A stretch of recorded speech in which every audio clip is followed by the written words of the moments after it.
Good afternoon. Weeks after a big storm dumped a record-breaking amount of snow on the city, a number of Toronto's bike lanes remain inaccessible. Cyclists are demanding action from the city, with some claiming they took advantage of the rules that come with declaring a significant weather event. CTV's John Musselman has been following this story and joins us live now with more. John. Well, Nathan, to be fair, just off the top, we'll tell you, we traveled from Bloor and Kipling all the way to Yonge and Bloor, and for the most part, the bike lanes are clear of snow and dry, so there is that progress being made by the city. Of course, there are some issues. We can show you some video here. We have heard from cycling enthusiasts that there is snow blocking some bike lanes across the city, and this comes in the wake of that massive amount of snow we had. Now, what cycling activists are asking for is that possibly making it more of a priority to get the snow out of the bike lanes as well, because as they argue, they are road users as well as pedestrians and motorists. We did hear from one activist today about this situation. Here's what he had to tell us. We had a significant weather event declared, so all the regulations about the timing for clearing sidewalks, roads, and bike lanes is off the table, and it's been now the city's decision on how they do that. And, you know, we understand in the initial days, got to have sidewalks clear for people to get out of their houses. But after 4 days, after 5 days, after a week and a half, the bike lanes across the city are still blocked. Really disheartening. And we'll just give you a live shot there. You'll see some of the issues, like underneath that bridge there. There's a lot of slush and water. That's one issue that riders are saying is difficult to deal with, especially if you're not an experienced cyclist. They're hoping that some of this gets cleared away sooner rather than later so they can deal with these roads in a much safer fashion.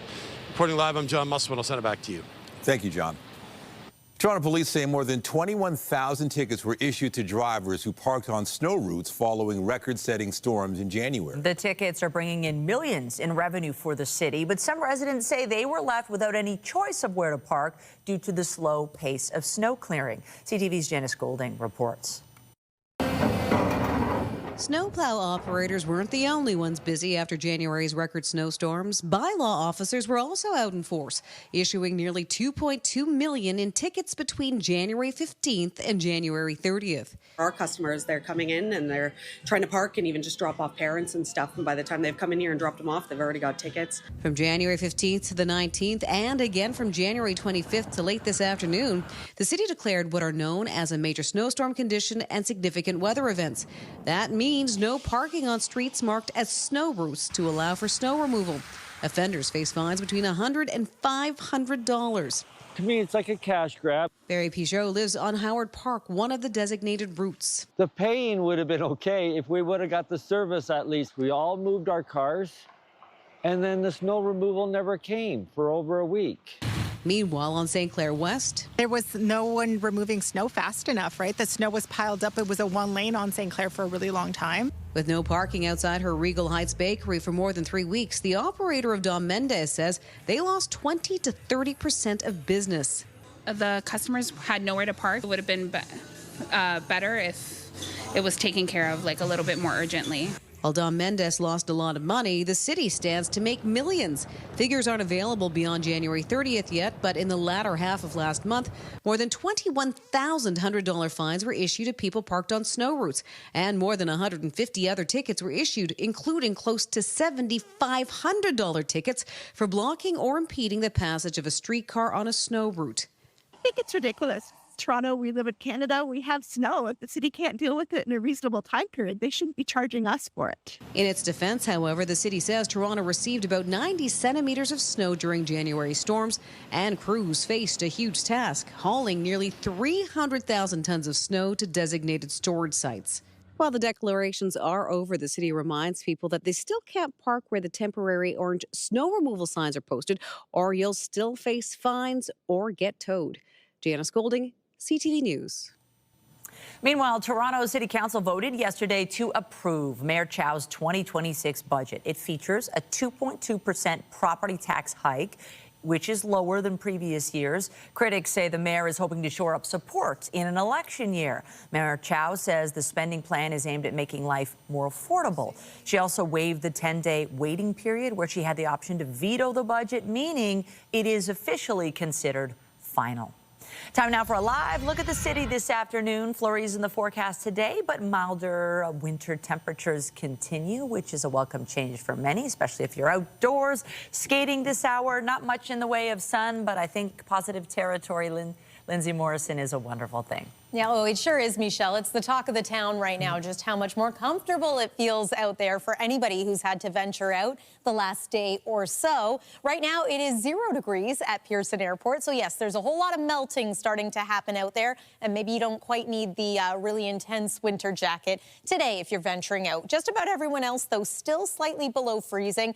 And it's worth mentioning that there is still a wind chill factor. The winds are a little bit stronger today than they were yesterday, coming from a westerly direction, sustained close to 40 kilometers per hour right now, and we are expecting gusts upwards of 50 in some communities. And yes, there have been some flurries too, very pretty to look at in many areas, scattered in nature, not going to amount to anything really accumulating on the ground. Your today at a glance, forecast daytime high, a seasonally warm +1 is what we're anticipating, and there's more weather like this expected as we head into the long weekend. We're going to take you through a full look at the forecast coming up a little later on in the newscast. But for now, Nathan, going to send it over to you.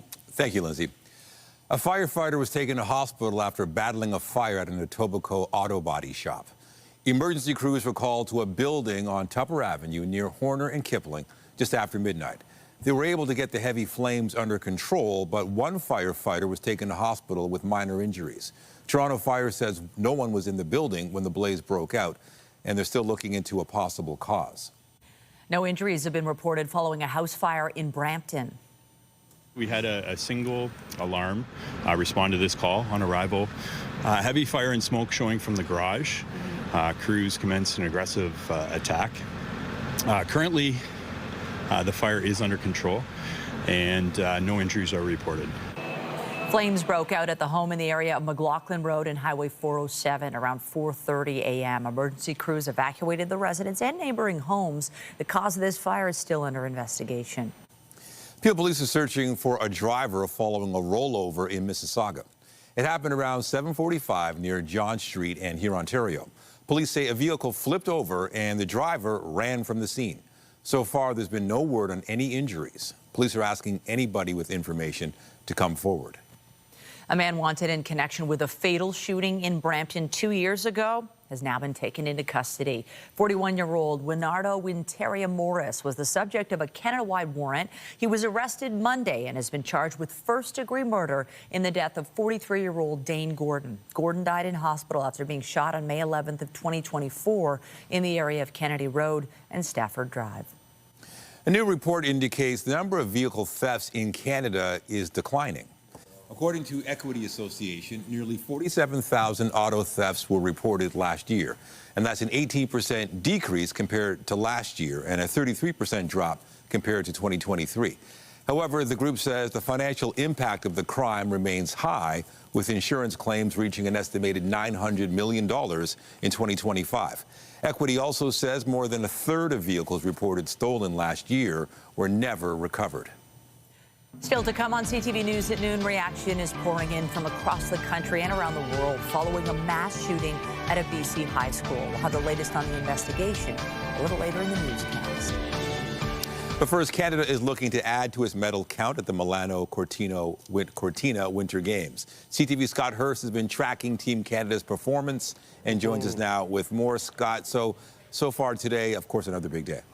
Nathan, good afternoon. Our medal count still stands at 3 on this day 5 of competition, but we've seen more Canadian athletes qualify for finals, also more chances at medals later today, and a thrilling finish earlier today to the women's freestyle moguls event, which saw 4 Canadians competing in the final number 1, which was the top 20, led by Maya Schwinghammer, a 24-year-old competing in her first Olympics from Saskatoon, Saskatchewan. She made the top 8 final, put down a final run of 77.61.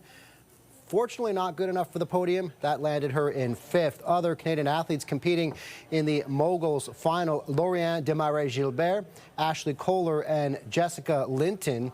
In snowboard halfpipe women's qualification, Elizabeth Hosking racing in her 3rd Olympic Games, qualified for the 12-rider finals, which takes place on Thursday. The 24-year-old from Quebec was 6th in Beijing, Nathan, and 8th in qualifying today. So another chance at a medal there in women's halfpipe coming up tomorrow. Cool. Anything else we should be keeping our eyes on for later today? A couple big events later today, Nathan, highlighted by the figure skating ice dance final and the pair of Piper Giles and Paul Poirier. They're in a podium position already after the rhythm dance, sitting 3rd overall with a score of 86.18. Giles and Poirier will skate later this afternoon. They're joined by 2 other Canadian pairs. Also coming up soon, speed skating, long track, the men's 1,000 meter. 3 Canadian athletes taking part, including Laurent Dubreuil, the reigning Olympic silver medalist in the event, Nathan. All right, can't wait. CTV's Scott Hurst in the CTV National Newsroom. Thank you. Thanks, Nathan.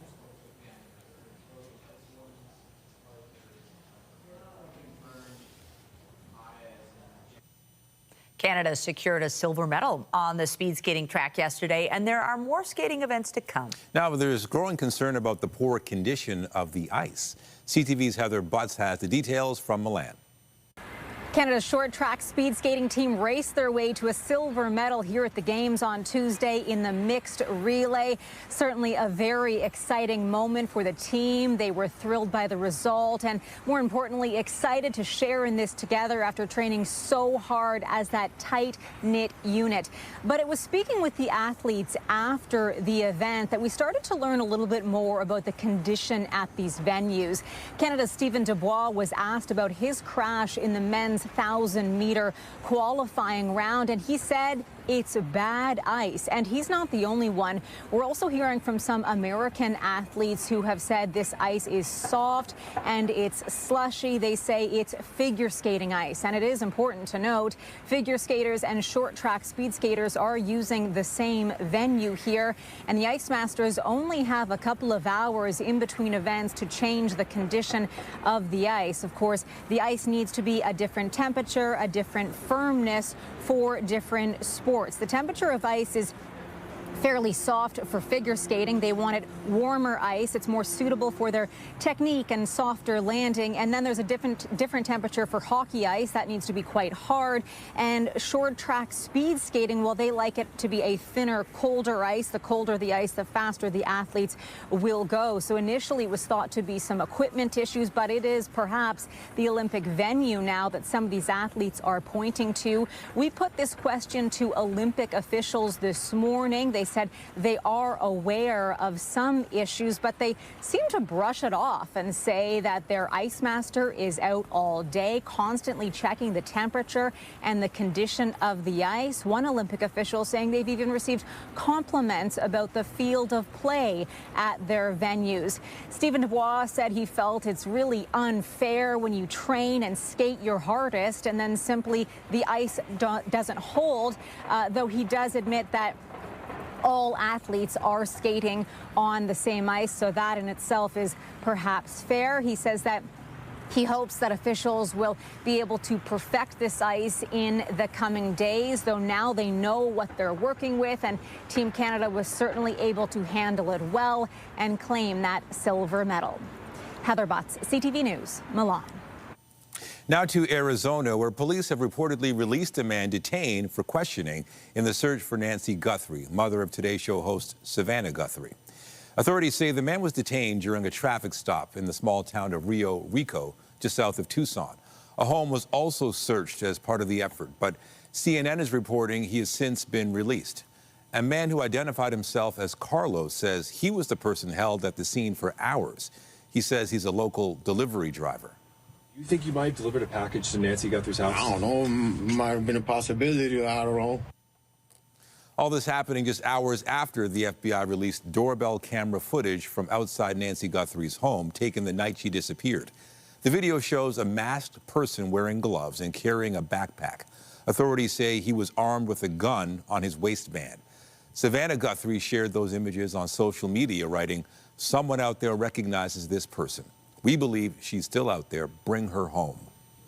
As trade tensions between Canada and the United States remain front and center, U.S. lawmakers are set to vote on an effort to scale back Donald Trump's tariffs on this country. A Democratic congressman put forward a measure forcing the end of the president's national emergency declaration regarding Canada. It's been used as legal justification for the tariffs on goods. On Tuesday, 3 Republican members of Congress sided with all Democrats to block a move that would have barred challenges to the tariffs through July 31st. What this certainly means is that now we are seeing growing opposition from within Donald Trump's own party about these tariffs, specifically as it relates to Canada, that many lawmakers simply believe that these tariffs on Canada are not only economically disastrous for Ottawa, but also for the United States. President Trump would be able to veto the legislation if it did pass both the House and Senate. But the U.S. Supreme Court is also set to rule on a challenge of the administration's use of emergency declarations to justify tariffs. And staying in Washington, Israeli Prime Minister Benjamin Netanyahu's arrived at the White House for a meeting with the U.S. president. CNN captured video of Netanyahu's SUV adjacent to the West Wing, where he entered the White House privately on the South Lawn, after meetings with other Trump administration officials this morning. It's expected the talks between the two leaders will focus on the next steps in the shaky Washington-backed ceasefire between Israel and Hamas in Gaza and Trump's approach towards Iran. Meanwhile, Iran's president has apologized to all those affected by the nationwide protests and the deadly crackdown that followed it. In a speech today, Masoud Pezeshkian also broadly denounced what he called Western propaganda surrounding the protests and insisted his nation was not seeking nuclear weapons. The speech took place on the 47th anniversary of the Islamic Revolution. He said Iran would not bow to Western demands as talks with the U.S. continue. Back here in Canada, condolences are pouring in from across the country and around the world after 9 people were killed in a mass shooting in the community of Tumbler Bridge in northern British Columbia. Our CMP first received a report of an active shooter at Tumbler Ridge High School just after 1 p.m. local time on Tuesday. 6 victims were found dead inside the school, while another person died on the way to hospital. 2 more people were found dead inside a home believed to be linked to the shooting. Meanwhile, a person believed to be the shooter was found dead as the result of a self-inflicted injury inside the school. Police have not yet identified the shooter. British Columbia Premier David Eby called for Canadians to come together in the wake of this tragedy. The devastation these families face, it's just impossible to understand what they're going through without going through it yourself. But I can say for myself, and I'm sure for many British Columbians, many Canadians, it makes us think about our kids' safety when they're going to school. We take it for granted. You go to school, you come home safe. And events like this give us pause. Police say 2 other people were airlifted from the school with serious injuries. Roughly 25 people were treated at a local clinic for non-life-threatening injuries. And for more on the aftermath of the shooting and the continuing investigation, we're joined live by CTV's Jeremy Charon. Jeremy, so many questions with a tragedy of this magnitude. Where does the investigation stand at this point? Yeah, Michelle, look, still very early on in this investigation. A lot of questions, many of which still unanswered, as we know. And as you just touched on, a total of 10 people dead. That includes the shooter. What we don't know at this point is the identity of the victims. We don't know anything really about the victims or the identity of the suspect. Police also not able to confirm yet any kind of motive or what kind of weapon or potentially weapons were used in this incident. The only thing we know about the suspect is that police have confirmed it is the same person who was referenced in a text alert that went out to the community earlier on that described the person as a female in a dress with brown hair. This is a very small community, the community of Tumbler Ridge, British Columbia. We're talking about 2,400 people here, a community that will be grieving and, small to the point, Michelle, where, it would be hard to imagine that anybody in this community will not be somehow connected to what has happened and impacted by what has happened. And so certainly very, very difficult times ahead in Tumbler Ridge. Meanwhile, right across the country, people's hearts going out to this community. It sparked widespread reaction. And yeah, exactly. Go ahead. Yeah, a lot of reaction, Michelle. You know, globally even. The Prime Minister this morning alluding to the fact he received personal messages from leaders around the world, and we saw on social media leaders from all over reacting to this. Parliamentarians on their way in today all taking time to comment on this, offer their condolences, including the Prime Minister and leaders of other parties. Here is more from Prime Minister Mark Carney along with other party leaders. It's obviously a very difficult day for the nation. This morning, parents, grandparents, sisters, brothers in Tumbler Bridge will wake up without someone they love. The nation mourns with you. Canada stands by you. Obviously, we are all devastated by the news of this appalling shooting in Tumbler Ridge. The fact that this took place at a secondary school, it makes it even more tragic. As a father, I can't even imagine the phone calls that parents might have received. I can't imagine the heartache and hell that they're living through at this moment.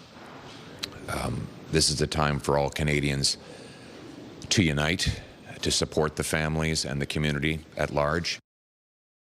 There'll be lots of time in the days ahead to parse what happened. At this point, I think the main thing is we just have to come together as a country and express our deep condolences and grief to all those who are suffering and to offer whatever help might be needed in that community at this point in time. Now, here's what else we know. 2 federal ministers are on their way to this small BC community. The federal government has been clear they will be offering up any support that can be made available and will be trying to help in any way possible. The Prime Minister was expected to make an announcement in Halifax today. That has been canceled, as have his plans to travel to Germany. He will not be traveling internationally. He will be staying in Canada. It is also expected today, Michelle, that in the House of Commons, instead of question period, the party leaders will have an opportunity to make comments and address what has taken place. And that is expected to be all that will take place in the House of Commons today. CTV's Jeremy Chow. Appreciate the update.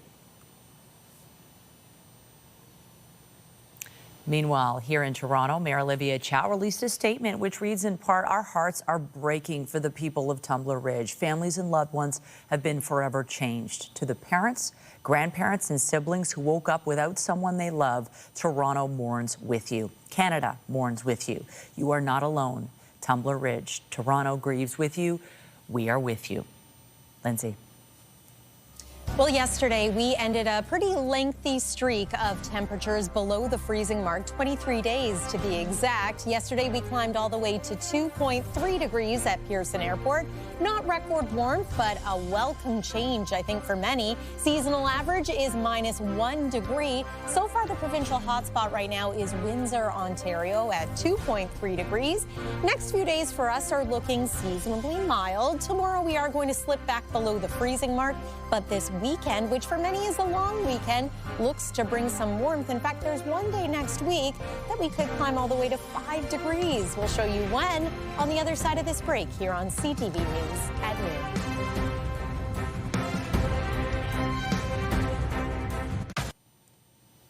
In honor of Black History Month, a new multi-site public art exhibit is opening at Toronto's Union Station tomorrow. And today, our Jessica Smith is getting a preview. She joins us live now with more. Jess. Michelle, when you walk through Union Station, it is such a grand building and one of the busiest places in the country year-round, with 300,000 people a day coming through. So it's kind of the perfect spot to have a public art exhibition. And we're standing inside of a kind of order. I'm going to start with Alexa. You're representing Union Station. Why bring something like this to the building again? Because every year you guys do something kind of special for Black History Month, but I feel like it looks so different depending on what the exhibition is trying to portray. Yes, so every year we really try and work with so many different artists, so many different curators to really showcase the amazing talent that the city and the country has to offer. So we're really excited to be bringing this exhibition here with Band Gallery and with our 4 artists. The artwork is all over the station, so no matter what your entry point is, you'll kind of hit a certain point of the exhibition. We're really excited for people to come and to explore that further. And speaking of the curator and the artist, I have two of them here, but I want to talk to you, Josephine. When putting this whole thing together, we were speaking earlier about the idea of assembly, because each of the pictures, it kind of took me a second for my brain to comprehend what I was looking at, but they all kind of have that cohesive theme to them, which is also kind of connected to the fact that we are in assembly, which is in Union Station. Yeah, so for me it was really about responding to the specificity of the site and thinking about collage as a practice and method for the artist to gather different references, material, and create images that really convey a visual language of their own, thinking about their questionings, their interests, and yeah, so each artist has their own space and it's their own universe, and for me that was really important to give each of them their own space. Speaking of the artists, Timothy, I'll get you to come on in here. The work is exquisite, and it took me a minute looking at one of them to realize those were ants and not rocks, but they're all so different. Talk to me about the idea behind some of these photos. Well, you know, what we're looking at primarily is kind of a lot of my actual process as an artist. So what you're seeing is really like raw scans, largely of paper images. Yeah, you know, you're looking at like gravel and stone, but really you're looking also at ants, aphids, rocks, rock formations, these types of things. So it's kind of like this converging set of images that extend from my research. Obviously, exhibiting in a place like this is really cool because you have so many different types of people that walk through, whether they're running to catch their train or they miss their train and they're waiting for the next one. What does it mean to you to be able to have so many different types of people walk through and digest the work? Well, for me, this is a first. Like, a lot of my work is normally in like a gallery setting or, you know, more private, quiet setting. So I'm more interested to see how people respond to it. I have no expectation, so this will be kind of like a test to see how like the general public responds to the work. Even in the moments of installing, I've seen people stop and kind of look with curiosity, so we'll see how far that goes. I feel like it will go very far. Well, thank you guys so much for sharing your time. A Kind of Order will be here at Union Station until August 31st. I'll send things back inside to the studio. All right. You know, I got to say, Union Station has a lot of fun things to do, and that's one of them. Things have really changed over the years. We have a fabulous city, and it's a lot more comfortable on a day like today when we're sitting at the freezing mark. It's not minus 13, minus 31 with the wind chill, but there are some flurries in the mix. Yeah, we're seeing them right now, in fact, on that live shot. But you're right, everyone has a little spring in their step. Okay, I'm not going to get carried away. It's not quite spring yet, but I think we'll take a little more in the way of comfortable temperatures, less in the way of active weather. This week is somewhat quiet when we look to the weather front, but I think that's a good thing. Many likely have some travel plans for the family day-long weekend. Let's give you an idea of what's in store. Weather is brought to you by the Presler Law Firm, the injury lawyers. You don't pay unless they win. The flurries that we're getting today are scattered in nature, not going to result in much in the way of shoveling for folks. You just might encounter it if you're out on the road, so just be mindful of perhaps some reduced visibility. A couple of slippery spots and spots as well, but also a lot of melting happening out there. Maybe you've noticed it on sidewalks and parking lots. Just be careful. Make sure you keep the waterproof foot gear for now. Temperature-wise, it is still very cold in parts of northern Canada. You can see even based on the colors on this map that there is still somewhat of a ridge in the west, somewhat of a trough in the east, but things are evening out a little bit as we make our way through the rest of this week, and that's going to mean temperatures becoming more consistently near the freezing mark. We're now at -1 degree here in the city of Toronto, so we've actually cooled down ever so slightly. Still forecasting, though, an afternoon temperature of about 1 degree. Norm for this time of year is -1, so technically we're right where we should be or expect to be at this time of year. That's a look at your evening, holding on to the chance of a few flurries overnight tonight. Drying out, but mostly cloudy, and a forecast low of -6 degrees. Feeling like -12, so just keep that in mind as you wake up tomorrow morning and venture out the door. It's still chilly at times. We're not completely transitioning to spring-like weather, but yeah, at least it is an improvement from even earlier this week. Tomorrow, forecast daytime high -1, so yes, another day slightly below freezing, but I think it's going to be a good one to maybe venture out, perhaps do some skiing. A northwest wind this time, and mostly cloudy skies. There's tomorrow's highs right across the board, depending on which part of southern Ontario you're joining us from. Keep in mind the wind chill is still going to be there as we make our way into Friday morning as well, but a much more zonal jet stream overall. And look at that. Little ridge starting to build in for us through the early part of next week. Spoiler alert, Tuesday is the day that could be especially mild. We'll get to that. Here's the satellite and radar. These flurries are in fact weakening around the GTA as well. So again, not amounting to a whole lot. It's pretty quiet condition-wise as we make our way through Thursday, Friday, and into the weekend. I'm simply going to set this forecast radar in motion to show you a bit of cloud, varying amounts of sun and cloud, but mostly cloudy as we make our way into the long weekend. Your 7-day forecast looks like this. Let's get right to it. Temperature-wise, you can expect highs just slightly above the freezing mark. Overnight lows just slightly below. Saturday looks like a nice day for celebrating your Valentine. Mix of sun and cloud. Then it's mostly cloudy skies for Sunday. Monday, daytime high 3 degrees. That looks nice for spending time outside with the family. And how about Tuesday? Forecast daytime high at this point, 5 degrees. That's your look at the weather for now. I'll send it back to you. Thank you, Lindsay.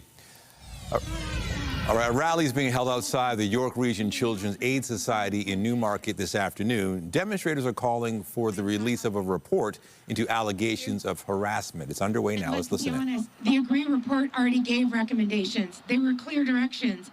Asking workers to decide how leadership should implement those recommendations raises serious concerns. Why is the leadership unable or unwilling to make decisions? Workers did not commission the report. Workers did not fail to act on it. Workers should not be put in unsafe positions to compensate for leadership inaction. We are saying this plainly today. Transparency without safety is not transparency. Consultation without protection is not accountability. And workers are not safe to speak to the employer. We've lived through revolving CEOs, new faces, new titles, new promises. And yet the problems remain. In fact, they haven't gone away, they've gotten worse. This is not about one CEO or 6 in 6 years. This is about one decision. These are systemic failures. And the systemic failures require systemic change. We want to thank everyone for being here today and showing support. I want Local 304 to look around and see how much support you have, not only in the local, but within the labor community, as everyone stands in support of us.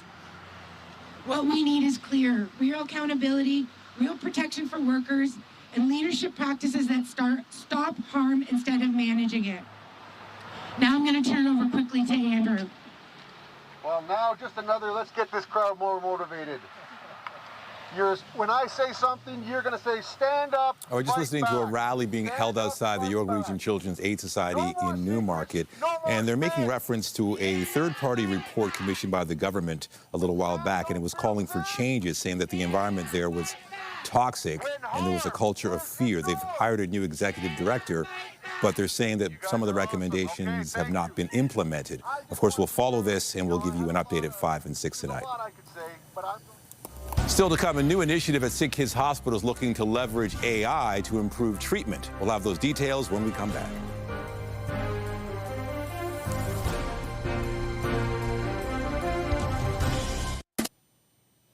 Spring training is officially underway for the Blue Jays as pitchers and catchers reported to camp in Dunedin, Florida today. The team posted this video to its X account showing its spring training complex being prepared for the upcoming season. The Jays are looking to return to the World Series this year after falling just shy of winning their first championship since 1993. The team spent big this offseason, bringing in starting pitcher Dylan Cease and Japanese star Kazuma Okamoto. However, shortstop Bo Bichette departed in free agency, signing that 3-year deal with the New York Mets.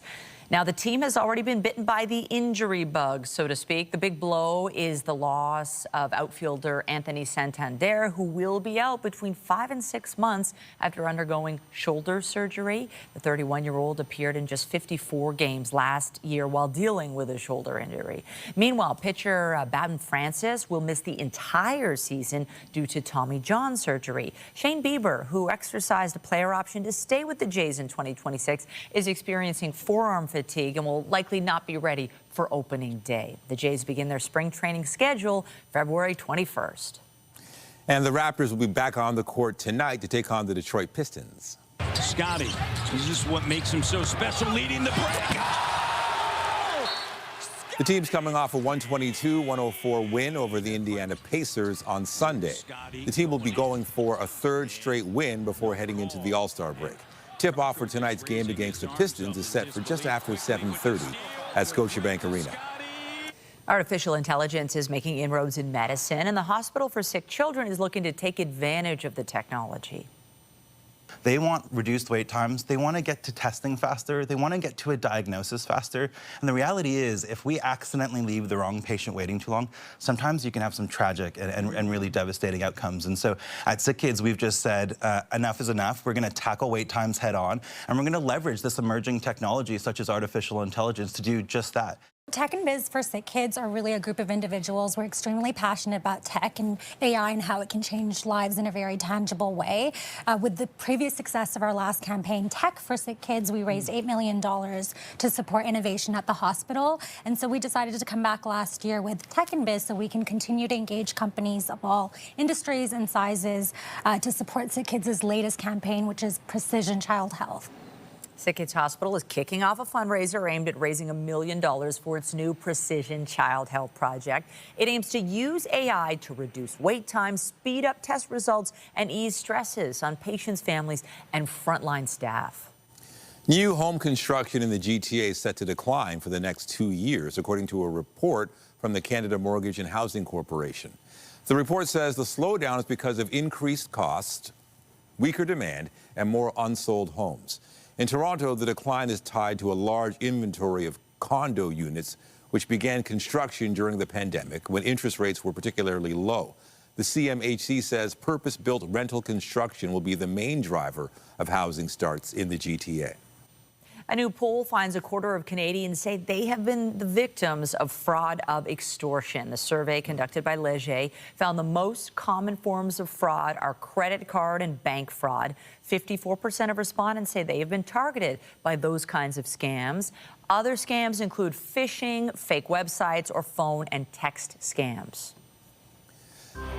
Still to come, Ottawa has given Canada Post another $1 billion loan. We'll have more on the handout delivered when we come back. Get Toronto's top stories, breaking news alerts, and watch live. Download the CTV News app. Returning now to one of the major stories we're following today, the mass shooting in British Columbia. CTV News has identified the shooter as Jesse Strang. Now, flags are set to fly at half-mast at Toronto City Hall, and Mayor Olivia Chow shared a message late this morning for the residents of Tumbler Ridge. We want to wrap your entire community in love, not just today, but in all the days ahead. Our gratitude goes to the first responder who arrived within 2 minutes and saved lives through their courage. Tumbler Ridge, Toronto grieves with you, and we are with you. The mayor made those comments at an event at Toronto Police Headquarters celebrating the Lunar New Year. Ottawa has given Canada Post another $1 billion loan, but the federal procurement minister says the handouts are not a permanent solution. Ottawa's latest repayable loan comes in addition to a similar loan in January of last year. Procurement Minister Joel Lightbound says it's essential to ensure the Postal Service has the revenue it needs, but he also says Canada Post needs to transform itself as Ottawa cannot continue to support the Crown Corporation to this current degree. An Ontario company is rethinking how boats move by lifting them out of the water. Now the business has secured funding to speed up the launch of its electric hydrofoil boat. CTV's Hannah Schmidt has those details. It's a boat, but once it gets moving, it behaves more like an aircraft. And Vigo is a Waterloo-based company with the goal of building electric boats that fly above the water. We implemented a technology called hydrofoils. Hydrofoilers are like wings that sit underneath the hull, lifts the entire hull out of the water, and gets rid of all that resistance and all that drag. So now you're flying over the water. Envigo was founded by a group of robotics and aerospace engineers, all coming together with a shared interest in rethinking boat designs from the keel up. We live an electric lifestyle. The whole world is going electric. And we just found that there was a market opportunity to actually implement electric technology, but do it in a way where you didn't have to sacrifice on range and speed. The team says that trade-off between performance and battery life has long limited electric boats. Instead of adding heavier batteries, Envigo's solution removes resistance. So we thought a perfect solution for that is to make the boat fly in the water. So it removes a lot of the drag that a planing boat would have. It's 3 to 4 times more efficient than a planing boat. The company's first product, the NV1, is a 25-foot, 6-passenger electric cruiser designed for inland lakes. It takes about 8 seconds. The boat starts flying automatically at 35 kilometers an hour, and our target top speed is 80 kilometers an hour. The company says their technology also makes the boat easier to operate than traditional vessels. And when it's time to charge, users can plug it in just like an electric vehicle. Things like auto docking, so we'll have the boat just dock itself. Also things like cameras all around the boat, looking for obstacles. With testing ramping up, Envigo hopes its flying boat is just the first step in a much bigger shift toward the next generation of boating. Everybody understood what the limitations are of electric, how flying solves it. We were really about building out our wait list, generating that kind of that demand, and then finding our early adopters to book sea trials this coming spring. After securing seed funding back in June, the team hopes it will move NV1 closer to market, expand testing, and develop partnerships with traditional boat manufacturers. Hannah Schmidt, CTV News, Waterloo. Coming up, a great honor for an Ottawa man during Black History Month. We'll have the story of the capital's first Black public transit bus driver when we return.